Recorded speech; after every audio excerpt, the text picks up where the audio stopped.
Welcome back, ladies and gentlemen, to the second part of this video series about patch 5.2. Before we go on with today's topic, I'd like to apologize for the terrible video quality in the first part.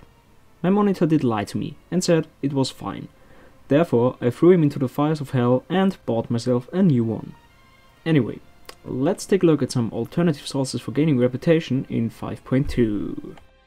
First of all, there are no tablets like in Graph or Kata, but you can get reputation in dungeons and scenarios for selected fractions. How do you do that?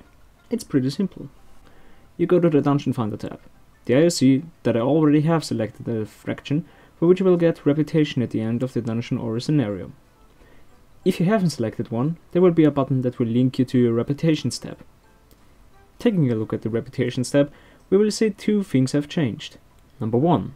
There are stars next to the fractions. You can select only one fraction you will quote-unquote give the star, which means that you will get reputation for this fraction at the end of a dungeon or a scenario.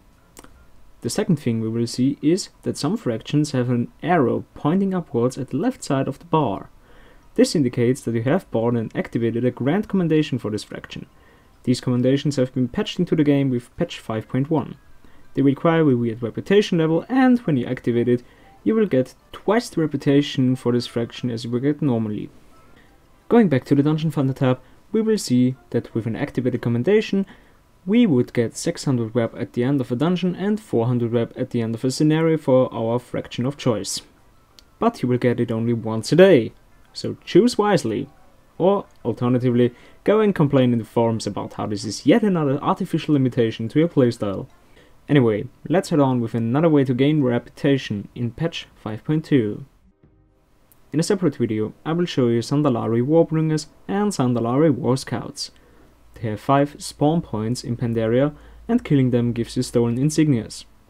In the description below this video there are links to Wowhead, where you can look up more detailed information about both mobs. As you can see, I already have an insignia with my priest, but you can give it to any character on the same rim you have obtained the insignia. Without any bonuses, using it will give you 1000 rep. Amongst other things, there is one big new feature for the Tillers faction. If you are exalted with said faction, and you've already unlocked all 16 fields on the ranch, there will be a new quest for you. Nana Mudclaw gives you the hard and impossible task to ask Farmer Yoon if he wants to join the Tillers Council. Minor spoilers, he will say yes. After all that's done, the farm is yours. And there's a new post, where 5 work orders are listed. 1 for each faction, except for the Sunreaver Onslaught. You can do a maximum of 2 work orders a day, because each of them requires you to plant 8 crops of one sort.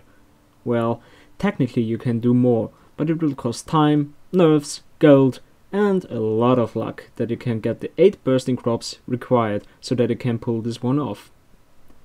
After you have planted 8 seeds of the required crop, you will get the quest to sit and wait, or to be very lucky and patient. When you harvest the crops, there's a wagon at the left side of the field in which you have to put the harvest.